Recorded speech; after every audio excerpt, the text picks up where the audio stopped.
Hola, muy buenas a todos y a todas. Estamos encantados de que estéis aquí, en el segundo podcast de Audens. Hoy tenemos como colaboradora a Laura Rodríguez. Hola Laura, ¿qué tal estamos? Hola, bien, ¿y tú? Muy bien, muy bien. De hecho, Laura prácticamente dirigirá este podcast porque dirigirá la entrevista que tenemos hoy, que es con Brigitte Vasallo.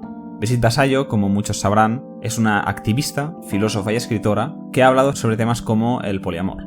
Nuestra entrevista de hoy será sobre su último libro, Lenguaje inclusivo y exclusión de clase. Y puede que no le preguntemos mucho sobre este tema tan manido, digamos, en sus entrevistas, que es el poliamor. Bueno, sin más dilación, que empiece el podcast.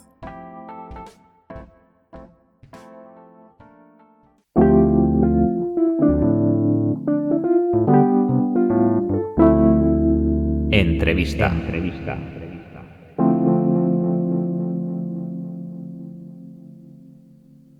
Vamos a dar paso a nuestra invitada de hoy. Tenemos aquí con nosotros a Brigitte Vasallo, escritora, pensadora y feminista entre comillas. También colabora con varios medios de comunicación y ha participado en diferentes congresos. Es autora de libros como Pensamiento monógamo, Terror poliamoroso o Mentes insanas, y este año ha publicado uno nuevo, Lenguaje inclusivo y exclusión de clase. La primera pregunta por la cual yo quería empezar es que, sin ánimo de encasillar a lo que las autoras han dicho con anterioridad, quería preguntarte si hay alguna continuidad entre los libros que has publicado anteriormente y el nuevo libro, si hay algún hilo conductor que los una, ya sea temáticamente, ya sea en cuanto a propósito. Sí, yo de hecho os agradezco mucho esta pregunta porque al contrario me parece desencasilladora. Yo me doy cuenta a lo largo del recorrido, ¿no? Mientras voy haciendo, que yo sobre lo que trabajo sobre la alteridad, cómo se construye la alteridad, cómo se construye eso que tú no llamas tú, sino que llamas lo ajeno, y cómo se construye la confrontación y cómo se desactiva, ¿no? La confrontación con eso que se considera lo ajeno. Y me doy cuenta que ese es como el hilo conductor de todo lo que hago siempre. El tema del encasillamiento, por otro lado, os lo agradezco que lo apuntéis, ¿no? Porque efectivamente hay un encasillamiento, pero que no tiene que ver con el hilo conductor de la obra, sino que tiene que ver con ponernos una etiqueta constantemente a voces, voy a llamar subalternas, aunque lo pongo un poco entre comillas por el contexto en el que estamos hablando, ¿no? De autoras, pues con obra y todo este rollo. Pero que consiste en no considerarnos o considerarnos con mucha dificultad pensadoras, y que por lo tanto me podéis como lanzar, yo que sé, un hueso y yo salto al hueso, ¿no? Pues me lanzáis un tema y yo puedo pensar sobre ese tema y a ver qué pasa, ¿no? Sino que se nos encasilla mucho en cositas así muy concretas, ¿no? Tú piensas sobre el amor, o tú piensas sobre tal, o tú piensas sobre cual, y creo que es una manera interesante de desactivarnos también. Eso con los feminismos también sucede mucho. El feminismo como una cosa autorreferencial, ¿no? A mí a veces me han preguntado cuándo voy a escribir un libro feminista y casi me da un infarto. Y a lo que se estaban refiriendo es cuándo voy a escribir un libro que hable sobre el feminismo como objeto, que no sé si lo haré alguna vez, pero la verdad es que no es lo que más me interesa, ¿no? Me interesa usarlo como método para pensar cosas políticas. Y hablando ya directamente del nuevo libro, ¿por qué decidiste poner este título, teniendo en cuenta el uso habitual que se le ha dado a la expresión del lenguaje inclusivo y además la problematización que tú misma señalas de él? Lo de poner los títulos siempre es una cosa muy compleja porque además que también hay muchas negociaciones, ¿no? En este caso con una gran editorial, con el equipo de marketing y bueno, con unas cosas que a mí se me escapan totalmente de las manos. Y este era uno de mis títulos propuestos, sin duda, pero sí, bueno, quedó este. Que no es un título que me sea ajeno, no es un título que me disguste. Pero sí que me interesaba en cualquier caso un título que indicase que aquello que está debajo es una producción política sobre el lenguaje inclusivo y no un manual o un manual de uso de cómo se usa el lenguaje inclusivo. Esto creo que lo han hecho otras compañeras estupendamente y que no hace falta como más hacer refritos a menos que puedas aportar algo, ¿no? Que no era mi caso. A la cuestión del manual yo no veía que pudiese aportar nada. Pero sí a lo de no sé si la problematización, no sé si me reconozco tanto en esa palabra, tal vez sí, pero en cualquier caso una problematización no confrontativa. Yo no estoy confrontando lo que es el lenguaje inclusivo, yo estoy escribiendo sobre algo que me interesa para añadirle capas. y también sé que lo hago en un contexto, aquello que decía George Bush, ¿os acordáis? Que decía, estás conmigo contra mí, ha conseguido calar profundamente, ¿no? Y entonces todo lo que no sea un eslogan ya sabido parece que sea una confrontación y para nada. O sea, yo voy a intentar no entrar en esas dinámicas todo lo que pueda. Seguramente un día la dinámica se me comerá, ¿no? Porque también somos lo pequeñas que somos. Pero añadir capas a este tema que me parece un tema trascendente y desde luego muy interesante, pues sí me apetece hacer eso. Ya en la primera parte del libro entras directamente hablando de Belén Esteban, en la cual sitúas como una representación de lo que es una maruja, o actualmente llamamos más choni, pero con el añadido de que es una choni que se ha hecho rica y no ha perdido las formas de su propia clase. ¿Nos podrías explicar un poco esta importancia? Sí, yo uso el personaje de Belén Esteban realmente como personaje, como un icono y como un disparador en el libro, porque tampoco, yo digo en el libro que Belén Esteban no me interesa más que la vecina del quinto, que me interesa, pero sin más. Es decir, que no entro a pensarla como persona, que ella sabrá quién es y quién no, pero como todo lo que ha pasado a su alrededor, ¿no? Y justamente eso que apuntas, ¿no? De que sea una persona que ha ganado mucho dinero, que se supone que la clase social es ganar mucho dinero, pero que nunca será considerada de clase alta. Y no es considerada de clase alta porque no se ha doblegado a las formas burguesas del ascenso de clase. Y eso me parece una maravilla, porque también Belén Esteban ha creado una escuela y creo que las grietas se cierran enseguida. No me atrevería a decir que toda la escuela significa algo así como disonante, pero sin duda Belén Esteban ha sido muy disonante durante mucho tiempo. Y también me interesa sobre todo pensar en ella porque yo vengo del mismo panorama que Belén Esteban, ¿no? Y se nos puede considerar dos perfiles muy distintos por el hecho de que yo sí que tengo un refinamiento de clase llevado a través del capital cultural, que es el que yo he adquirido. Yo no he conseguido el capital económico, pero sin duda sí las formas del capital cultural.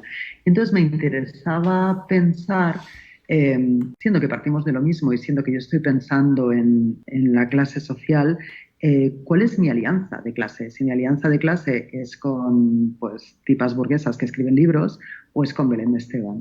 Y darle un poco de vueltas a esa pregunta.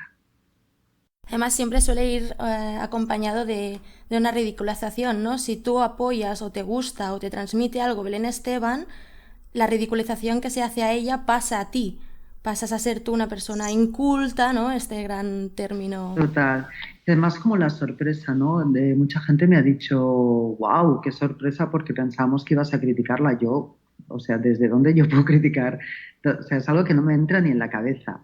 Criticar a Belén Esteban como criticar a casi nadie. Puedo criticar las obras, puedo criticar declaraciones, pero me parece como interesante, como también eso tiene que ver con la confrontación femenina, sin duda, ¿eh?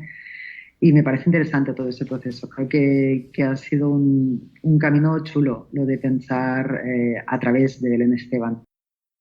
Además, ya siguiendo con el hilo de aquí, en el libro también afirmas que si bien Belén Esteban ha abierto espacios donde antes no existían en la televisión, como es que ella, su público es el populacho, tú afirmas que has usado las herramientas del amo para abrir brechas de diálogo dentro del sistema, este refinamiento de clase que apuntabas ahora mismo. ¿Este proceso fue consciente? Si es así, ¿cuándo te diste cuenta? ¿Cómo?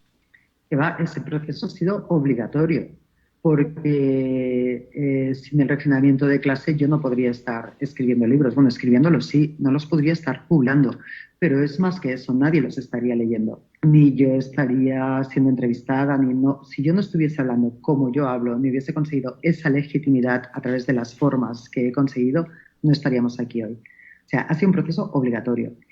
Y un proceso obligatorio que es una de las cosas que yo propongo en el libro, que las que venimos de pobres y sabemos que ese proceso es obligatorio, que hay una diferencia al final del camino entre transformarte en eso, o sea, comprar a saco todo el kit y decir, bueno, yo aquí he pagado unos peajes porque no quedaba más remedio, pero yo mi lugar es otro. Y uno de mis lugares, hablo ahora de mi opción política en concreto, es como devolver a mi gente lo que a donde yo he tenido acceso. devolverlo a través de una escritura lo más accesible posible, no rendirme a las pijadas ni a los barroquismos posmodernos, no renunciar a usar tecnicismos ni renunciar a una sofisticación del pensamiento en la medida de mis posibilidades, sin más, pero hacerlo con una forma que sea accesible para las que no han tenido pues lo que sea que yo he tenido para poder acceder a todo esto.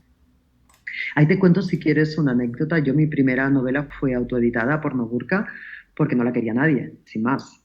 Y cuando lo dije hace unos meses en redes sociales, no sé por qué venía a cuento, y lo dije, ¿no? Que fue autoeditada y que le puse el nombre de una editorial, porque sin ponerle nombre ni las librerías lo querían, ni la gente lo iba a comprar. Un libro autoeditado no se compra porque es un libro que no tiene ningún tipo de legitimidad, y más cuando yo no era nada conocida. Solamente las distribuidoras se atrevieron con él, ¿no? Entonces me inventé un nombre y lo dije en redes sociales y la gente me dijo, wow, tía, qué guay eres, qué valiente.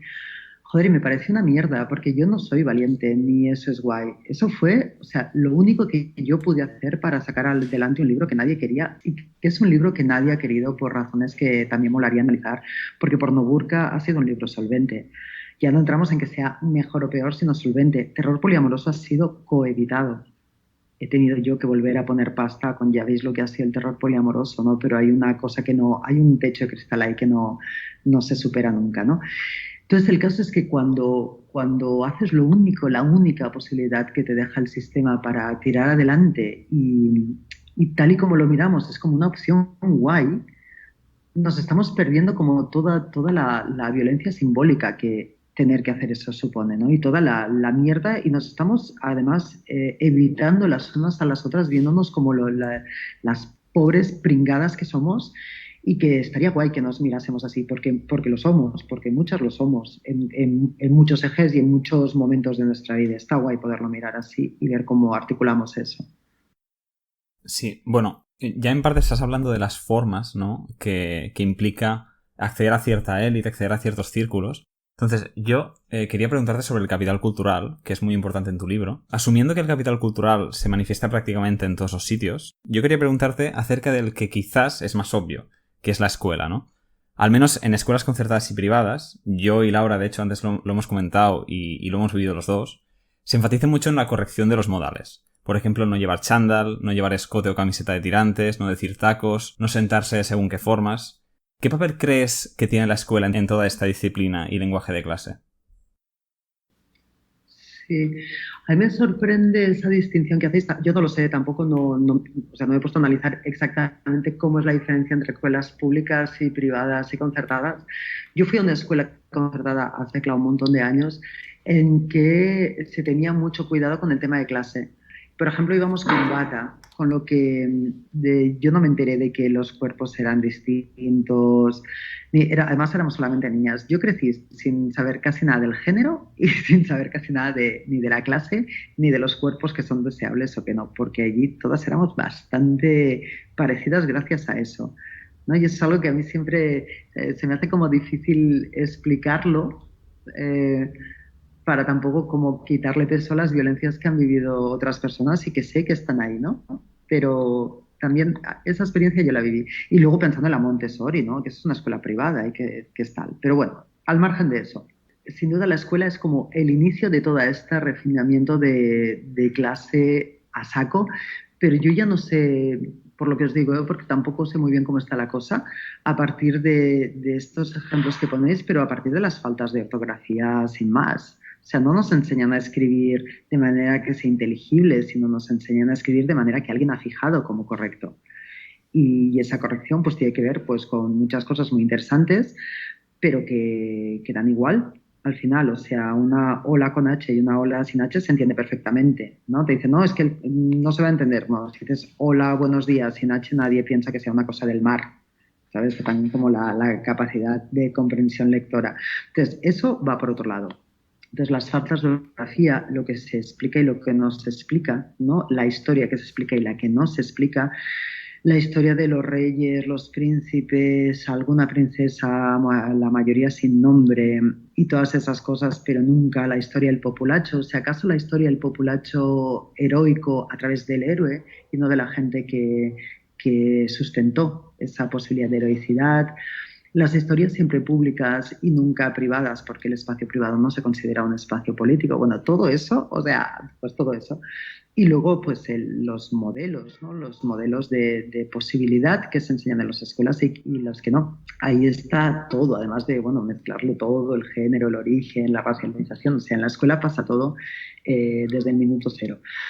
También con las escuelas se da una paradoja que ahora seguramente me estoy metiendo en un lío, pero bueno, lo voy a decir, lo voy a decir. Con la escuela se da una paradoja, ¿no? Que es un espacio, joder, que es un espacio como de ternura y es un espacio de vulnerabilidad, de fragilidad, donde se da como esa cosa de la vocación, ¿no? Que hemos vivido en muchas personas que se dedican a la educación.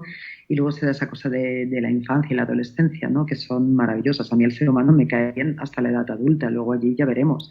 Pero lo anterior es maravilloso. Entonces, tenemos esa imagen de la escuela, pero al final lo que pasa dentro de las escuelas también viene dirigido por un departamento de enseñament, que pues ya vemos que a cada elecciones se pelean lo más rancio de cada país para hacerse con eso, ¿no? Porque ahí es donde se decide qué va a aprender la gente, como la verdad, como la historia colectiva, como todo.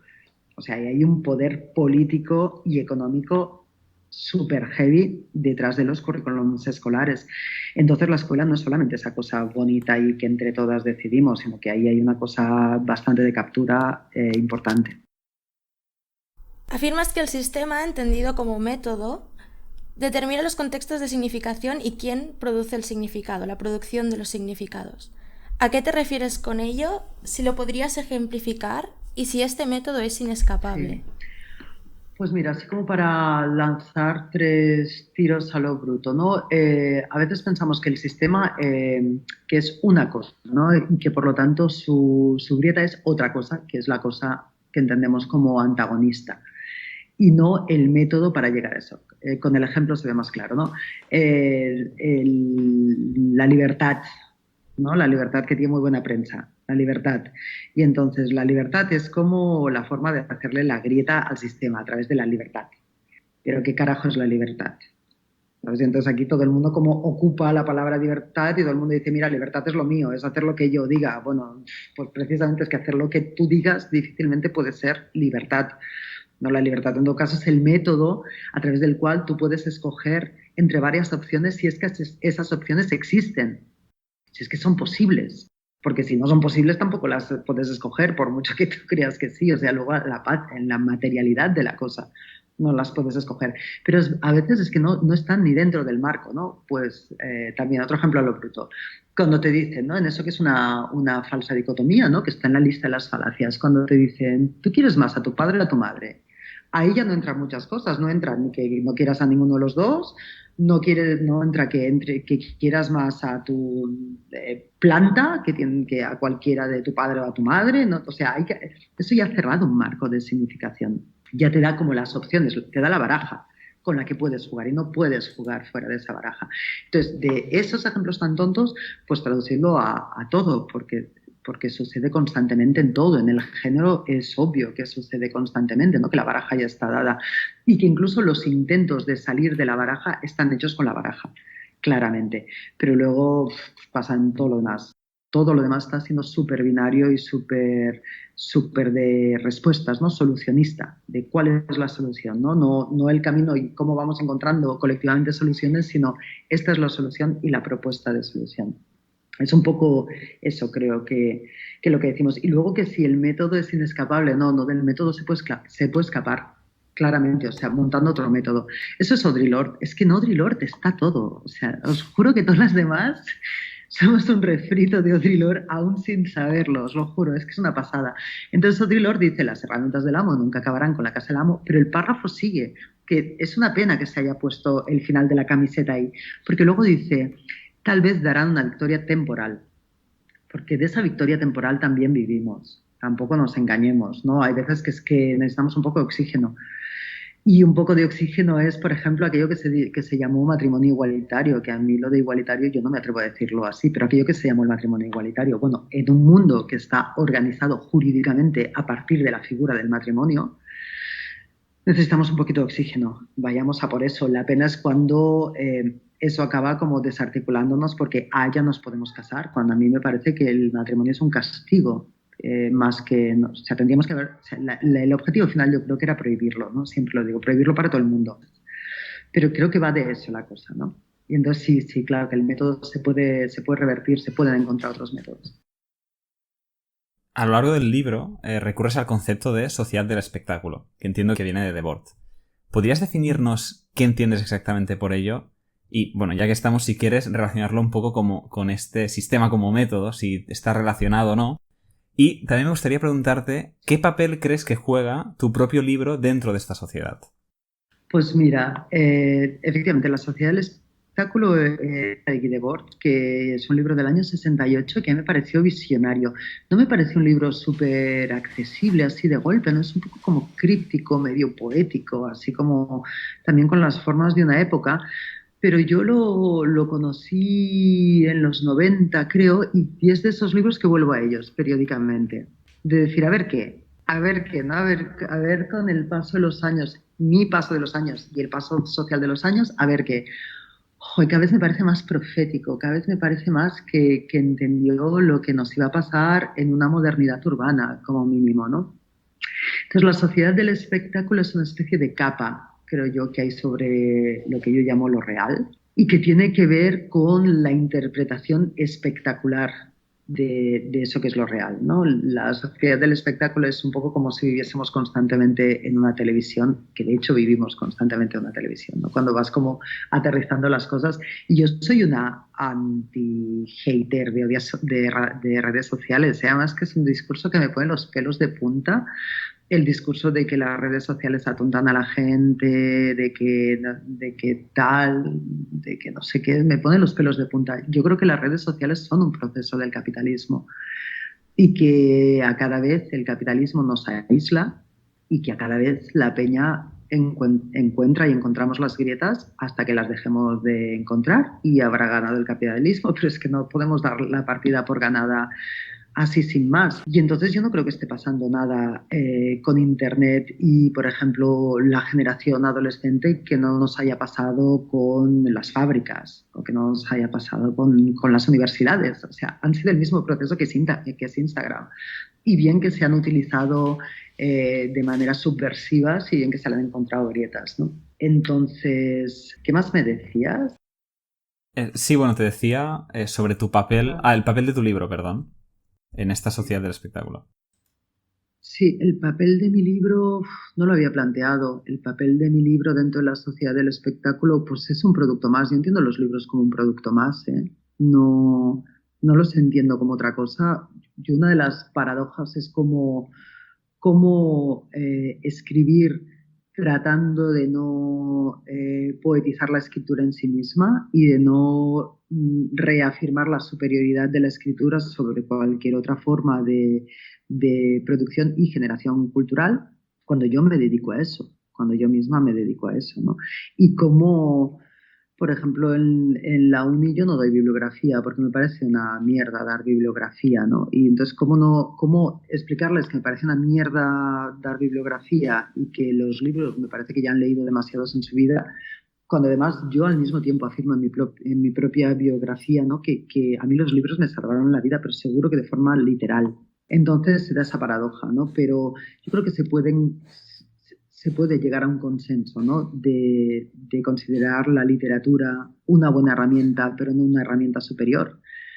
Eh, una herramienta interesante, pero no una herramienta de gente iluminada y dotada de no sé qué cualidades artísticas, no sé qué, que nos hacen no sé cuántos.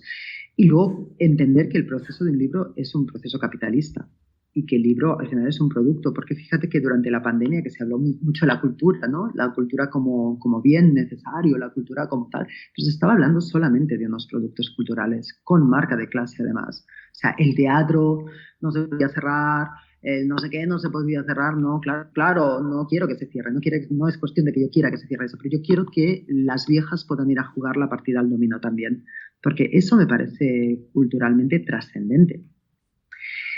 Y cuando se cerraron los centros del dominó, no la liamos tanto en las redes sociales, ¿sabes? Entonces, esas son las cosas que a mí me chirrían. Y no sé si eso responde a qué papel juega mi libro dentro de la sociedad del espectáculo. Sí, un poco sí. Bueno, ahora que estabas hablando de un poco, has comentado sobre las producciones culturales, hablas mucho sobre la importancia de poner el foco en quién tiene acceso a la producción de productos culturales y no tanto en los productos en sí. Si me equivoco, corrígeme, ¿eh? Con tal de ver las consecuencias reales que puede tener la gratuidad de la cultura. En relación a esto, ¿cuál consideras que es el papel del arte en nuestra sociedad actual y a qué intereses responde? Sí, mira, lo de la gratuidad de la cultura me tiene, la verdad, bastante hasta el coño, voy a usar esa palabra directamente, porque cuando se habla sobre la gratuidad de la cultura se está hablando de la gratuidad al acceso a unos productos culturales. Es decir, la cultura es gratuita desde el momento en que esto que estamos haciendo aquí es cultura, no sé si vosotras lo cobráis o no, pero es que si os venís aquí donde estoy ahora y nos montamos, nos arrancamos a cantar, eso es cultura. Incluso sin cantar, ¿no? Todo aquello que hacemos estando juntas para crear comunidad, todo eso es cultura, no es que forme parte, todo eso es cultura y hay infinitas formas que son gratuitas. Luego, el proceso de creación de un libro, por ejemplo, significa pasarte un montón de tiempo investigando y un montón de tiempo escribiendo que no puedes dedicar a otras formas de producción capitalista que son las que te sirven para pagar el alquiler. Es que es así de material. Como la figura de la escritora está endiosada y las propias escritoras alimentamos eso, de que yo escribo por necesidad, pues ahí como entra como todo un halo de desesperación que tiene que ver hasta con el romanticismo alemán, que madre mía es una cosa pesadísima, bueno, todo ese rollo, ¿no? Pero el caso es que todo esto forma parte de una producción que necesita de unas condiciones materiales y que revierte unas condiciones materiales. En el caso de las escritoras en concreto, una escritora dentro de todo este tinglado es alguien que vive de cualquier cosa y que aparte escribe y publica. Y eso se lo puede permitir quien vive de cualquier otra cosa. Las que no tenemos muchas otras opciones o que no las hemos podido compatibilizar, dejamos de escribir. Y te digo escribir porque es el ejemplo. Por ejemplo, otro ejemplo sobre cómo funciona la industria del libro. Las autoras nos llevamos un 10% del precio de venta cuando nos llevamos un buen contrato, cuando tenemos un buen contrato. Yo me niego en general a firmar ese tipo de contratos y así me va la cosa. Porque con un 10% tú no vives. Si tú eres quien ha escrito el libro, ¿dónde se va el resto del 90%? Pues echar cuentas, ¿dónde se van? Y la gente te dice, hay una frase muy conocida que dice que de los libros no se vive, pero pasearos por Diagonal Mar en Barcelona y veréis cuántos rascacielos hay de editoriales. O sea, alguien está viviendo de los libros. O algo se está haciendo con ese dinero que en algún momento surge de la escritura y que no tiene nada que ver con las autoras. Entonces, con ese panorama, pues hay varias opciones, ¿no? O tener pasta y poderte permitir según qué lujos, o al menos que en tu entorno haya suficiente pasta para que no tengas miedo y dedicarte a la escritura, a ver qué pasa, ¿no? Y eso es como un plus. La otra opción es meterte en la academia y con ese espacio y tiempo que te deja la academia poder escribir, pero ahí ya has pasado por la academia y la academia tiene consecuencias en la forma en que la gente mira las cosas. Estoy pensando en mi amor Remedios Zafra o en mi amor María Ruido, que yo las amo y que me parece que han conseguido mantener una mirada, que han conseguido hacer una resistencia a todo eso lo que provoca la academia. O sea, que hay resistencias y hay excepciones, pero o sea, la academia es una maquinaria de docilidad del pensamiento, que te ponen unas carpetitas y que luego eso es muy difícil de desmontar. Y lo digo desde la experiencia de dar clases en asambleas de barrio y en universidades, y lo difícil que se me hace que se entiendan unos conceptos muy sencillitos en la universidad porque no entran dentro de los cajoncitos y lo fácil que lo entiende la gente que no ha pasado por esos circuitos. O sea que ahí hay un proceso de docilidad súper heavy. Y entonces, esa es otra opción, ¿no? Pero entonces, pues eso, la gente que escribe es gente que ya ha pagado ese viaje y que ha pasado por ese proceso de docilidad. Quien no se puede permitir todo ese sustento material simplemente no puede escribir. A menos que las lectoras hagamos un esfuerzo colectivo para apoyar estas carreras.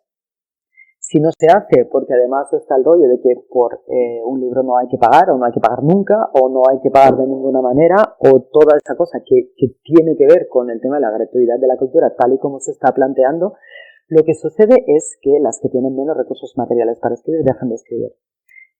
que colectivamente podemos decidir eso. Podemos decir, pues mira, chica, es lo que hay, ¿sabes? Pero priorizamos que nosotras podamos leer. Pues genial.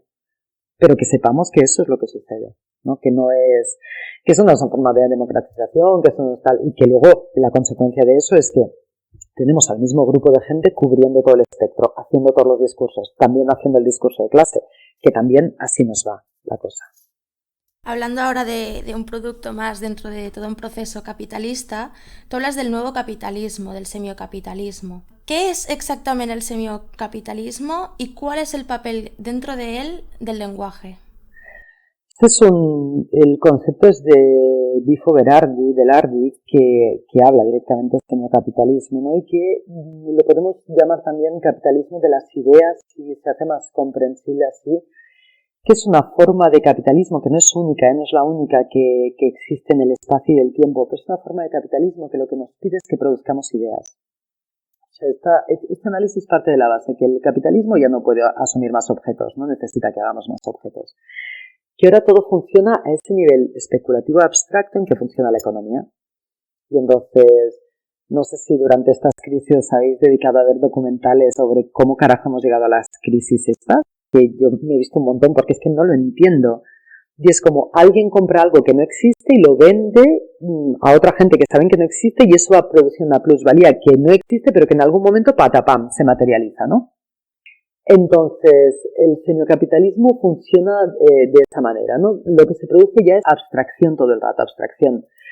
Y lo que nos pide a nosotras el semiocapitalismo es que produzcamos material abstracto, productos abstractos, ¿no? Que pueden ser ideas, creaciones, memes, hashtags, tweets y todo eso. Porque al mismo tiempo que yo digo que yo no criminalizo para nada las redes sociales, que las entiendo como una forma de capitalismo, o sea, es una nueva fábrica realmente. Es lo que el nuevo dispositivo, ¿no? Que tenemos que visualizar el andamio de las redes sociales. O sea, las redes sociales son empresas privadas que se están ultra lucrando por hacer algo que no acabamos de entender lo que es. Ahí está pasando algo que es mucho más complejo que el hecho de que nos pongan una plataforma a través de la cual poder enviar memes, ¿no? Ese es el proceso interesante. Entonces nos tienen ahí produciendo.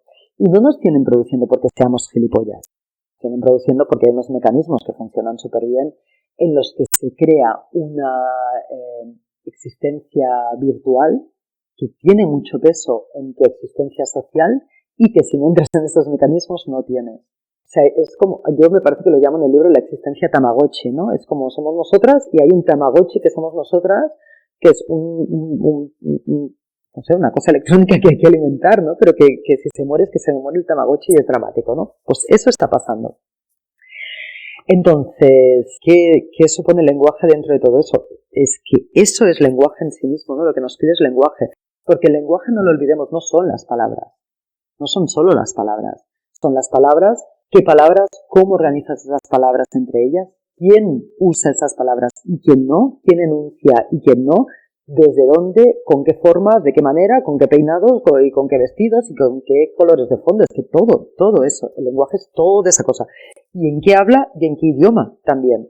Todo eso forma parte del lenguaje, ¿no?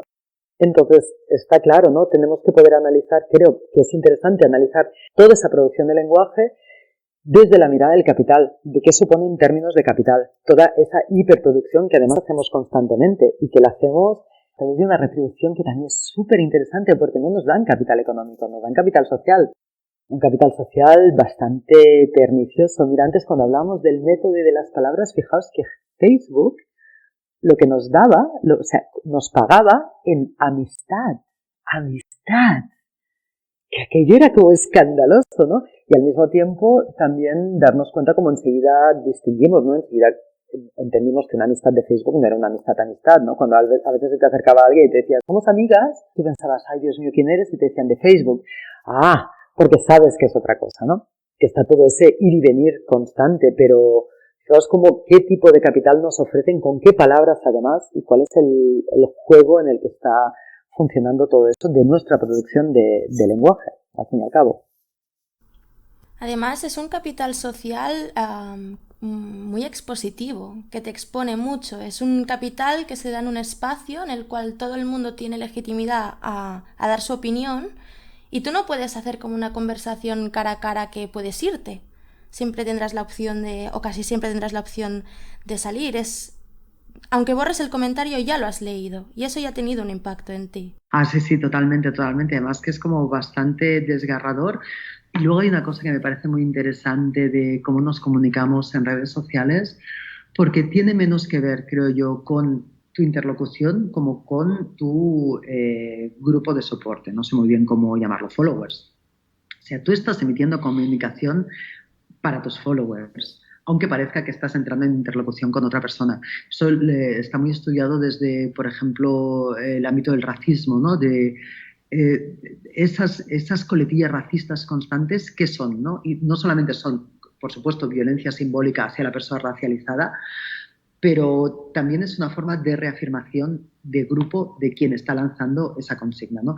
Yo lo pensaba a veces en las redes sociales. Yo hace 2 años que me fui de Twitter y me fui por un proceso de linchamiento de un entorno que yo consideraba propio, que era de la izquierda. O sea, yo flipé y dije, hasta aquí podía llegar el cuento. Y estoy súper protegida, ¿eh? A mi alrededor hay una especie de foso de estos de los castillos medievales, de gente que hace de parapeto, y a mí no me llega nunca nada de las redes sociales. Pero aún así hay veces que hay cosas graciosas, de que a veces me dicen, hostia, ¿te podemos comentar una cosa graciosa y tal? Es graciosa. La gente ya sabe, ¿no? O sea, el entorno ya sabe que me pueden contar y no. Y hay gente que me sigue insultando en Twitter, que me sigue insultando cuando yo no estoy ahí. Y es, pero ¿a quién estáis insultando? Sí, a mí no me llega, ¿no? ¿Para qué decir todo tal, tal? Claro, es porque están hablando con su grupo de afinidad, ¿no? Y porque de alguna forma insultarme a mí, como decir cualquier otra cosa, por lo que sea, en ese grupo da una serie de puntos, ¿no? Da una serie de prestigio y da una serie de vinculaciones que funcionan así.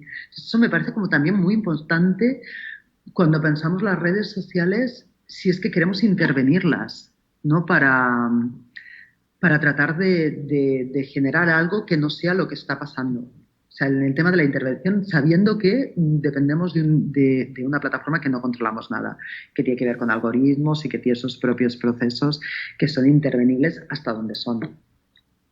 Bueno, yo creo que aunque no estés en Twitter, como se concreta en ti una enemiga, eres tu nombre se convierte en un concepto, una palabra que usar en cualquier lado. Ya no es necesario que estés tú, ya no es necesario apuntar, Total. sino se apunta como si tú quedas reducido a tu discurso, a tu idea, y es a eso a lo que...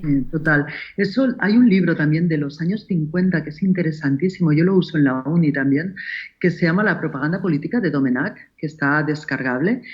Y él trabaja sobre, pues a partir de, claro, analiza varios discursos y ve cuáles son las líneas de la propaganda política, ¿no? Y una es la simplificación y la otra es el enemigo único. Y además como da ejemplos como interesantes, ¿no? De cómo el enemigo único, yo qué sé, de la Unión Soviética fueron como un grupo de categorías que tú las juntas y dices que no tienen nada que ver. O sea, ¿cómo puede ser? Da igual. O sea, tú buscas un discurso que lo simplifique y que se pueda como repetir constantemente, ese es el enemigo, ese es el enemigo, ese es el enemigo. Y al final ya se crea como el espectáculo, ¿no? Alrededor de ese enemigo, en que da igual lo que haya debajo. Y es como muy difícil de explicar lo que hay debajo porque ya hay demasiado discurso elaborado sobre esa palabra como para desmontarla. Y a veces esa palabra efectivamente es tu propio nombre, pero no hay nada que hacer, pues así es así. Y siguiendo con el semiocapitalismo, hablas también de una nueva alienación, de la alienación lingüística. Sí, sí, sí, totalmente. O sea, si cogemos como los términos marxistas así básicos, para analizar el tema del lenguaje, es que también me da como resultados súper interesantes, ¿no? Es como echarle el líquido aquel revelador al papel de fotos cuando existían los laboratorios, que de repente empezaban a salir imágenes que tú no estabas viendo, ¿no? Hasta que llegaba el líquido. Entonces esto me parece también como súper interesante, ¿no? Si consideramos quién produce el lenguaje, que eso, como que perdemos eso de vista, ¿no? ¿Quiénes somos las obreras del lenguaje, ¿no? Y cuáles son los métodos de producción del lenguaje y a quién pertenecen y a quién no, y qué pasa entre el producto de nuestro trabajo y nosotras, ¿no? ¿A quién pertenece el producto de nuestro trabajo? Y veremos que estamos como totalmente distanciadas del propio lenguaje que producimos. Por ejemplo, a veces pues dices una palabra y alguien te dice, esa palabra no existe, y tú dices, ¿cómo no va a existir si la acabo de producir?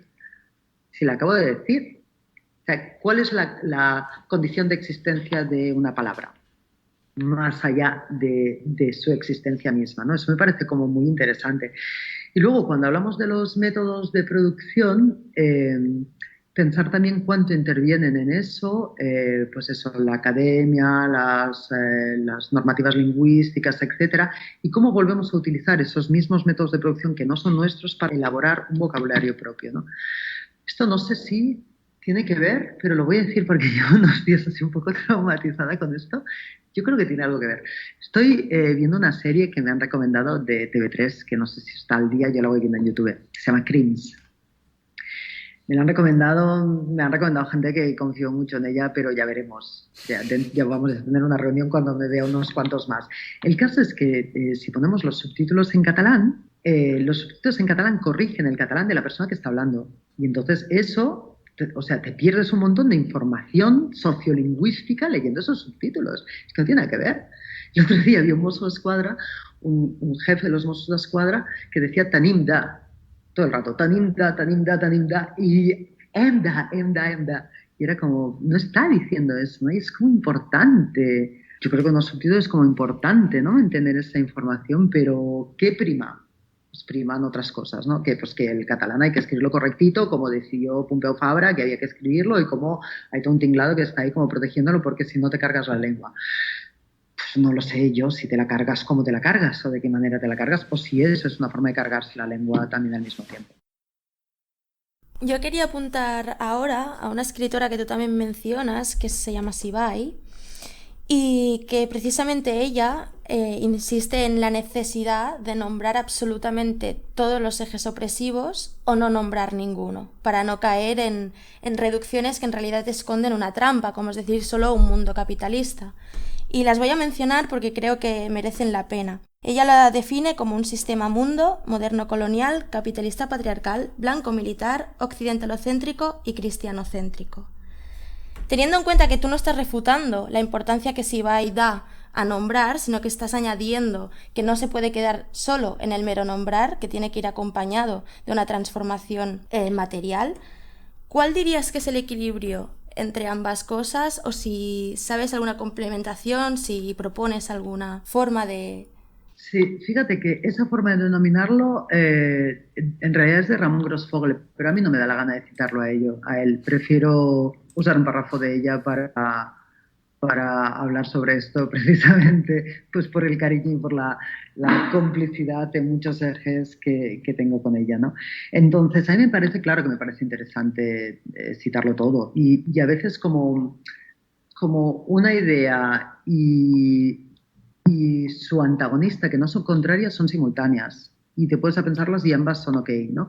Entonces, citarlo todo, claro, y entiendo perfectamente su razonamiento de que es como muy útil, ¿no? Para poner el foco en todo. Al mismo tiempo, pensándolo desde la perspectiva de la accesibilidad de clase, si eso da un resultado muy barroco, pues es sencillo. O sea, es que simplemente pones un punto después y te dedicas 3 líneas a explicarlo. O sea, como la accesibilidad va un poco de eso, ¿no? Y ella precisamente yo creo que es bastante accesible, a pesar de que es súper compleja a nivel conceptual, ¿no? Pero que la accesibilidad va bastante de eso, de pues las que venimos de pobre, ¿no? Y hemos adquirido esas formas del capital de manera obligatoria, pero las hemos adquirido y además las que tenemos unas condiciones para adquirirlas, ¿eh? Porque yo pienso en mí misma y lo mío ha sido una maldita casualidad, que yo ni siquiera tuve acceso a la universidad por pobre, pero luego pues se da la casualidad de que tengo aquellas condiciones que funcionan para el aprendizaje y que tienen que ver con la memoria y que tienen que ver con cosas así que se pueden no tener y al mismo tiempo tener pues todas las habilidades que necesitamos para incorporar al mundo. O sea que nos estamos perdiendo mucha información constantemente a partir de estas cosas, ¿no? Pero el caso es que la casualidad se ha dado y yo tengo acceso a eso. Pues devolverlo es también explicarlo de forma informal a la peña, ¿sabes? No es no decir performatividad de una conferencia, sino si lo digo, explicarlo, porque eso es también una forma de devolver a la peña, a la comunidad, esa palabra que yo he tardado tanto tiempo en entender y que aún no estoy segura de que la entienda bien, ¿no? Pues todas esas cosas son parte del proceso. Y eso incluye a la práctica, ¿no? A la práctica. ¿Cómo hacemos eso? Pues un montón de recursos que son compatibles entre ellos y que podemos ir combinando a ver qué. Hay una parte del libro donde hablas un poco sobre la posición de privilegio que tienen ciertas posiciones especulativas. Es decir, que yo desde una posición de privilegio puedo decir ciertas cosas y ciertas no, especulativamente. Es decir, yo haría eso, yo en verdad es que esto no está del todo bien. Pero sin tener en cuenta justamente ese contexto desde el que significo yo las cosas, desde el que veo yo las cosas, ¿no? Yo lo apunté en el libro como privilegio especulativo, ya como término que se me ocurrió para decirlo, ¿eh? Y yo quería comentarte una anécdota rápida, a ver si qué piensas al respecto, que pasó hace muy poco. Un compañero mío, estamos hablando sobre cosas porque él se dedica al arte y viene de familia más o menos con dinero, ¿no? Y me dijo, yo preferiría vivir pasando hambre, pero con el arte, que no vivir con dinero y sin poder acceder al arte. Sí, le voy a decir a tu compañero de entrada que lo vamos a usar sin su permiso explícito, no sé si tú le has pedido permiso, pero lo vamos a usar como ejemplo, que esto no va de él en concreto, porque además a mí me molesta bastante la cosa esa de que todo se acaba aterrizando en una persona culpable. No sé si habéis seguido la entrevista de Meghan Markle y el príncipe Harry con Oprah Winfrey, pero ahora están buscando al racista de Buckingham Palace. O sea, imaginaos, ¿no? Ellos han denunciado racismo en una institución que es en sí misma racista y eso se ha aterrizado en una persona culpable. Entonces vamos a intentar eliminar eso. Pero el ejemplo es buenísimo, ¿no? La frase vivir pasando hambre, yo creo que parte de una experiencia de no entender el hambre. No digo de no haberla pasado, a lo mejor sí, pero de no entenderla. Y el hambre no es una cosa que te pase un día o dos, eso es el apetito. O sea, la experiencia del hambre es una cosa que se transmite generacionalmente, que tiene que ver con una genealogía, que tiene que ver con unos miedos que te vienen incrustados a que te pase eso que no tiene retorno. Entonces, no hay vida pasando hambre, porque pasar hambre no es una forma de vida, es otra cosa. Entonces, tú no puedes escoger una vida pasando hambre porque eso no existe. ¿Sabes? Lo que existe pasando hambre es otra cosa, si acaso una supervivencia en el mejor de los casos. Y luego esa correlación que decías en la frase de vivir pasando hambre, que no sé qué de arte, prefiero no vivir con dinero. Es que pasar hambre y no vivir con dinero son cosas muy distintas, que hay varias marcas de clase entre lo uno y lo otro. Entonces, analizando esa frase ya vemos lo que está sucediendo por ahí. Nadie puede escoger una vida con hambre porque eso no es una vida, es otra cosa. Y luego, antes me has preguntado sobre el arte. ¿Qué función tiene el arte? Lo he dejado así un poco, se me ha escapado un poco. La verdad es que es una palabra que uso poco y que me pone un poco los pelos de punta. Yo cuando decimos arte, yo pienso en el MACBA, que hace cosas súper guays, unos debates sociales súper guays y tal, pero que luego no se puede poner un CAP para el barrio. O sea, pues esa paradoja, y parece que no pasa nada. Pues ahí se siguen los mismos debates igual de guays, ¿no? Que a mí es algo que me rompe un poco la cabeza, pero bueno. Entonces, tratando como de abstraerme de ese cruce de cables que yo tengo con eso que se llama arte, pero sí que creo que hay algo que es interesante para la comunidad y creo que lo que hace eso que yo llamaría arte, ¿no? Y que me reconcilia con ello es una forma de espejo de cosas que suceden en la realidad y que al verlas reflejadas en eso me permiten volverme a acercar a ellas y me permiten volverme a acercar a ellas de una forma crítica, volverme a acercar a ellas de una forma comunitaria. No hay veces que como cosas artísticas nos permiten hacer un detonante de cosas comunitarias, me permiten a veces reconciliarme con situaciones. No creo que ese como extrañamiento y al mismo tiempo la posibilidad de acercarnos es una cosa que sí que necesitamos comunitariamente. Sí. Siguiendo ya para terminar, con anécdotas, por decirlo de alguna manera, el programa de La Resistencia, que se emite en la cadena privada de Movistar, hizo una colaboró con la Federación Española de Sordoceguera. La campaña consistía básicamente en la formulación de bromas, memes, gifs, etcétera, etcétera, sobre precisamente la condición de la sordoceguera. Emitidas incluso por el mismo programa, emitidas en Twitter. Era la plataforma en la cual se hizo esta campaña, fue Twitter. En la misma Resistencia, un tiempo después, fue como entrevistado un nadador paraolímpico que se llama Enhamed, y el mismo programa volvió a hacer, antes de que el entrevistado llegara al programa o se emitiera el mismo programa, empezó a hacer bromas por Twitter también sobre la condición de ceguera de este deportista paraolímpico. En el caso del deportista le sentó bien, o al menos recibió esas bromas con buen agrado, Incluso hizo un movimiento que a mí personalmente me gustó, que fue coger las bromas y él mismo hacerlas aún más grandes, ¿no? Como apropiarse del terreno del humor sobre una de sus condiciones y exagerarlo. Respecto a todo esto, ¿qué analizas tú de esta situación y si el hecho de que él lo acogiera de buena manera hace menos grave la situación en caso de serlo? El lugar de enunciación para mí es clave siempre en todo. Y el lugar de enunciación, estas de las cosas que han pasado también que son como curiosas, ¿no? Que no basta como que hayan buenas ideas, sino que esas buenas ideas se pueden convertir en cosas rarísimas constantemente, ¿no? El lugar de enunciación, yo me he leído pues un montón de papers en que el lugar de enunciación es una especie de currículum que se escribe al principio del paper que a mí de verdad me la suda, o sea, estoy harta de ¿qué me cuentas? A mí qué más me da quién eres. A mí lo que me interesa es qué consecuencias tiene eso en lo siguiente que va a pasar en estos papeles. Y es una forma de desactivarlo, ¿no? Como yo ya he dicho, como yo ya he avisado que yo soy blanca europea, pues aquí ya anchas Castilla, ¿no? Y no va de eso, justamente. Entonces, por eso el lugar de enunciación es importante en este caso. Yo no soy sordociega, entonces no tengo ni idea de cuál es la estrategia mejor para la comunidad. No puedo valorarlo desde fuera. Además, me parece importante no valorarlo desde fuera, ¿no?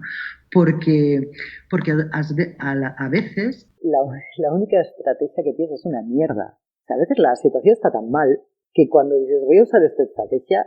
Puedes incluso estar diciendo, me parece una mierda, pero es que ahora mismo es la única que va a poder ser útil. Sabes que tampoco, es lo que decíamos antes de la libertad, ¿no? Que es que las posibilidades no son infinitas, pero es que a veces son muy finitas y muy pequeñas y a veces solamente hay una.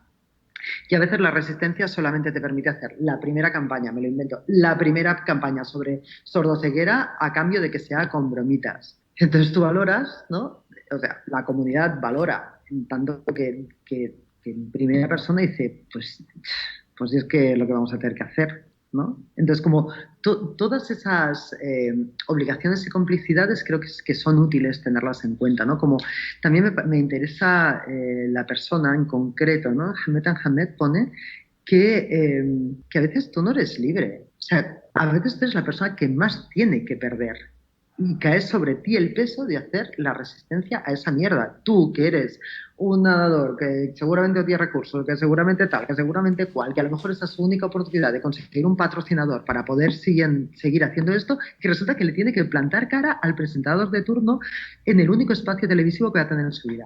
Joder, ¿sabes? Es como, o sea, que a lo mejor sí que le ha hecho gracia, pero a lo mejor no, que sabemos cuántas cosas pasaban ahí, ¿no? A mí el humor siempre me parece una herramienta muy, muy buena, pero desde luego, ya lo dije en un artículo, ¿no? El humor hacia arriba o hacia adentro. Reírte de situaciones de opresión que además redundan en desactivar la dureza de esas situaciones y tal, eso es una mierda, eso es violencia simbólica. Pero todo lo que sea autohumor me parece súper interesante y por supuesto usar el humor para señalar al poder, eso es lo que han hecho los bufones y las bufonas, ¿no? Es la figura del bufón y la bufona de toda la vida, que nos pareció un personaje así como medio ridículo, pero que lo que estaba haciendo era cantarle las verdades al rey y a la reina y de hecho muchos acaban decapitados porque llegaba un día en que el rey ya no le hacía gracia la bromita de más, así que hay un riesgo ahí con la gracia también muy importante. Y sí, y todo lo que sea también la reapropiación me parece que es como una herramienta básica que tenemos ante estos poderes tan grandes, pero de repente coger la cosa y darle la vuelta, además que me parece como poético, ¿no? Pues cuando has recibido un insulto toda la vida que lo que llena de contenido es insulto, es decir, que algo que forma parte de ti, además porque te lo están señalando todo el rato, y señalártelo desde el insulto es decirte, eso que eres tú es una mierda. Y de repente tú coges esa cosa y dices, pues no es una mierda, porque yo no soy una mierda. Y entonces lo llenas de un significado que está lleno de tu propia vida, ¿no? Con todas sus dificultades, con todas sus resistencias, con toda su cosa bonita. Y resignificas la palabra. Joder, a mí me parece un acto como sencillo y de resistencia pequeña, porque somos pequeñas, pero tan poético, que me gusta mucho la reapropiación, mucho. Además, reapropiación no solo del lenguaje. A mí me gusta mucho cuando Marc Giraud habla también de la ropa, de la vestimenta, ¿no? A él le gusta mucho hablar sobre cómo él va en traje, ¿no? Y que no dejarán que los de Vox o los fascistas se apropien de esta vestimenta y ahora se le meta una nueva pegatina que es la de Cayetano, ¿no? Cogiendo además un nombre Y me parece que eso, que la resistencia y la resignificación no es solo del lenguaje, de las palabras en sí y el significado que las acompaña, sino de todo, la vestimenta, la forma de habla, los lugares que se ocupan. Total, total. En ese sentido, volviendo a la resignificación, desde los poderes se resignifican las palabras todo el rato también, no es solamente una herramienta de resistencia, o sea, pues eso, la palabra libertad se la queda todo el mundo constantemente. Y se la quedan todo el mundo simultáneamente, gente que no tiene nada que ver, y está todo el mundo ahí tirando de la palabra, ¿no? De pues, lo que decíamos antes, libertad es lo mío, libertad es todo eso. Y como libertad, pues 30.000 cosas, ¿no? Pues fijaos la batalla absurda alrededor de la palabra mujer, ¿no? Como quién es la propietaria y cómo cerramos esas líneas, ¿no? O sea que la reapropiación es una cosa que funciona a menudo. Y esto es que comentas de la indumentaria. Yo tenía ganas de escribir hace unos años, lo que pasa es que luego me apareció como un movimiento importante que hablaba sobre apropiación cultural y entonces no quería como desvirtuar eso. ¿Sabes? Pensaba que no era el momento de meter ahí esa coletilla, porque yo le tenía ganas al tema de los señores heterazos que se visten con jersey rosa, que eso es una apropiación marica. Claro, y piensa en Cristiano Ronaldo. Yo veo a Cristiano Ronaldo vestido rosa y me dan ganas de pegarle 2 hostias bien dadas. Porque es joder, colega, ¿sabes? Seguro que tú en el colegio le pegabas al niño que quería vestir de rosa, ¿sabes? Y ahora te aprovechas a que ellos ya han hecho la lucha para ir tú y además hasta te patrocinan el post. Pues así todo el rato, ¿no? Así todo el rato. Bien, pues hasta aquí las preguntas que teníamos preparadas. Nos toca despedirte ya, Brigitte. Muchas gracias por todo y esperamos poder entrevistarte de nuevo pronto.